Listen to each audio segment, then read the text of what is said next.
Today I will show you my favorite opening against 1d4. I'm addicted to it, I can't stop playing, and it is the Budapest Gambit. Have fun learning it.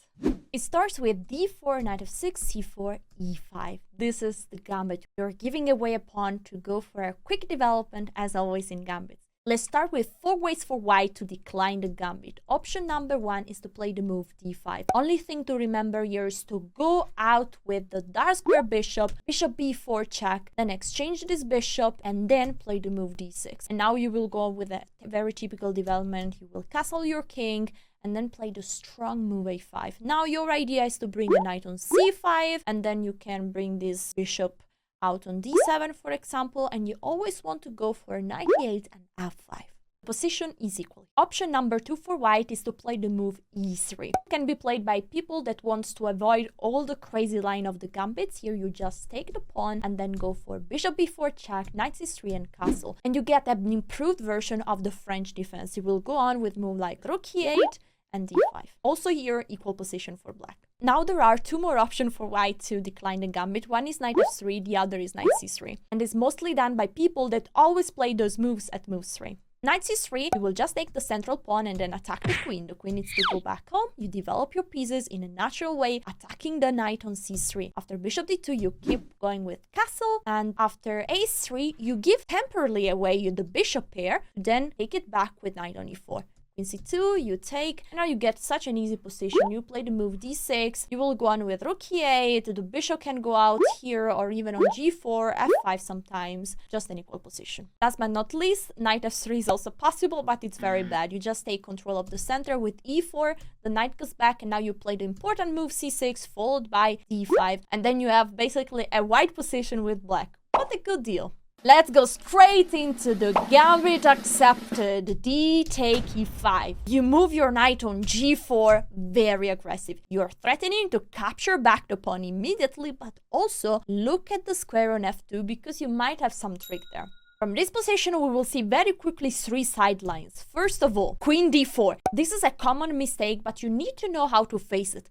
You need to play the move d6. You are protecting the knight by developing the bishop, so it's very good. And always be ready in gambit to actually not take back the pawn, but to sacrifice in order to be very quick in development. And this is what black is doing. White takes the pawn and you go with the knight out. Check. You go with the bishop out. White is taking another pawn, you take with the queen, and after knight f3, long castle. And this position is amazing. Look at this arrow, it's not casual. After a random move like a3, you go with the rook on d1, and it's amazing because after king take, bang, you take on f2, and goodbye, my lover. Goodbye, my queen.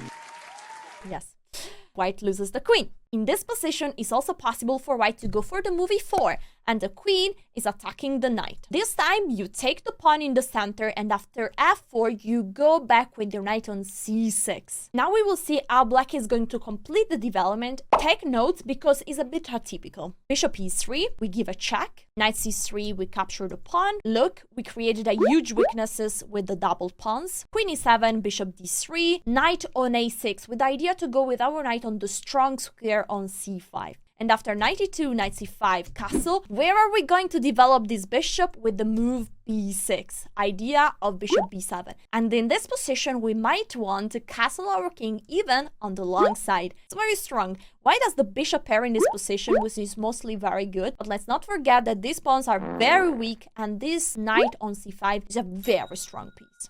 According to the engine, this position is already better for black. Last but not least, the best sideline for white is the move bishop f4. Here you need to be precise, because if you play the standard move bishop c5, attacking the pawn on f2, after the move e3, white is much better already, clearly better, because this bishop is protecting the pawn and is also very active, so you want to avoid this. Here you play knight c6, attacking one more time the pawn, white protects it, and then bishop active, b4 check. Here there are 2 ways for white to deal with the check. Option number 1, knight c3. Here with white, you're going to capture the knight, doubling the pawn for white. Queen e7, attacking the pawn on e5. Now white can protect in a very strong way with queen d5. Here you need to be ready to sacrifice the pawn. you are giving up on taking back the pawn on e5 and you're playing the move f6, actually giving up the pawn. The problem is that if you play another move, white will play the move h6, forcing your knight to go in a very annoying square, and then you will have a very bad position. So be careful, be ready to give back the pawn with the move f6. After e take f6, knight takes, the queen needs to be moved.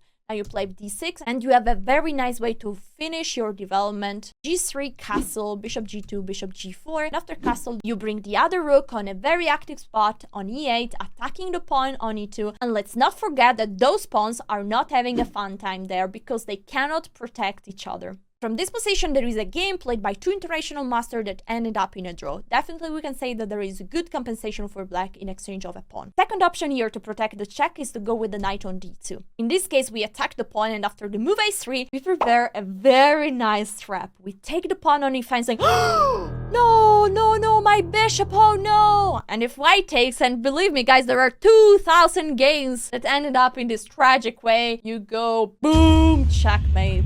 With the knight, a beautiful checkmate. It's really worth it, you know? Here, of course, white needs to take the knight and now to play the move e3.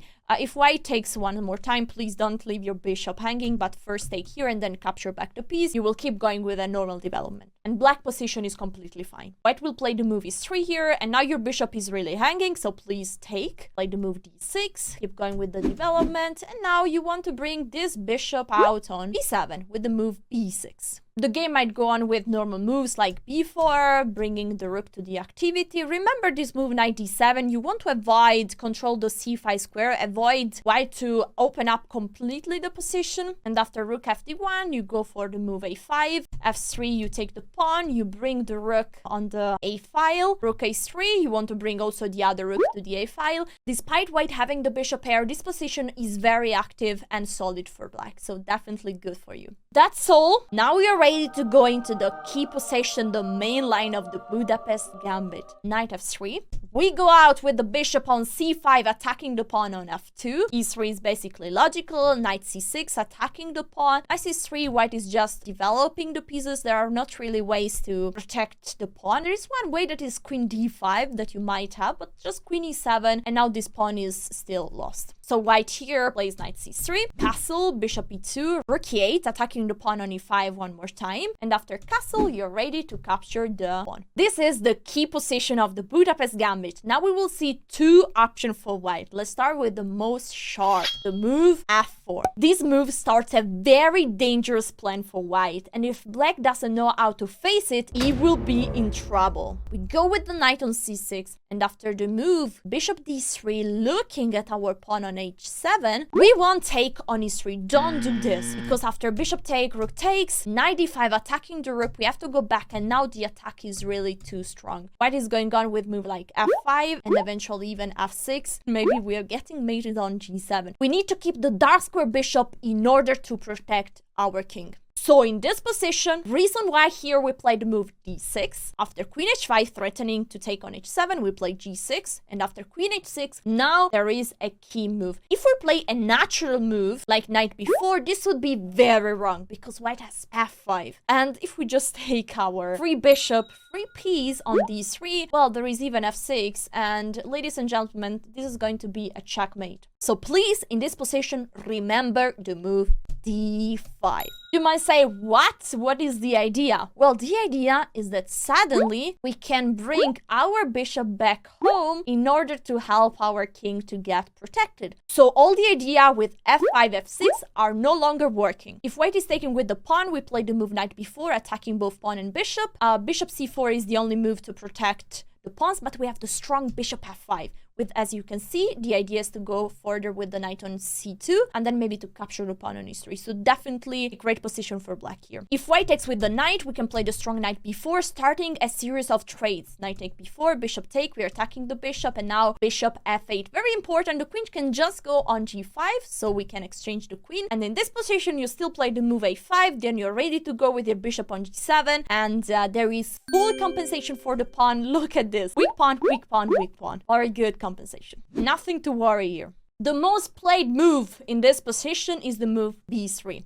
It's very normal, it's very natural. White wants to bring the bishop out with a fianchetto. And we play an amazing move, a5. I love this move. The idea is to bring the rook active directly towards the king. And I love it. It's very atypical that the rook can be so active immediately at move 10. Bishop b2, rook a6, following the plan. In this position, I might say white could play lots of things. And you will follow the plan. You will go with the rook on h6. You will play the move d6. You bring the queen to g5 or to h5.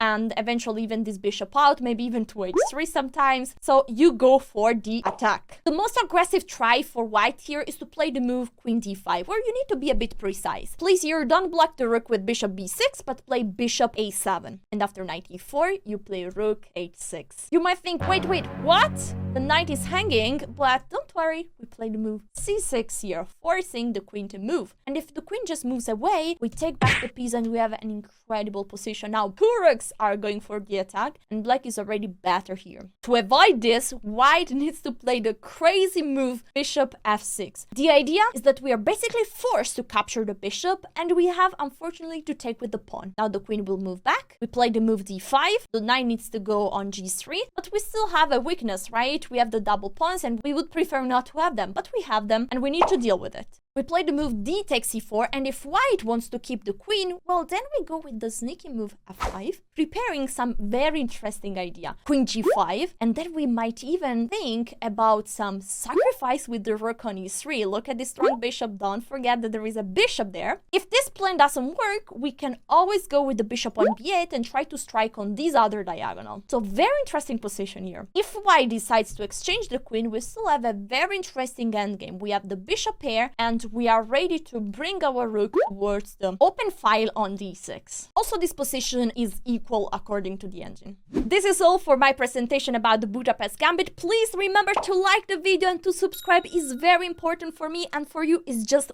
2 clicks. Also, leave me a message. I really reply to all the messages, and if this video reaches 250 likes, I will do another video where I will show you the most beautiful game with the Budapest Gambit. Believe me, guys, it's really worth it. See you next time!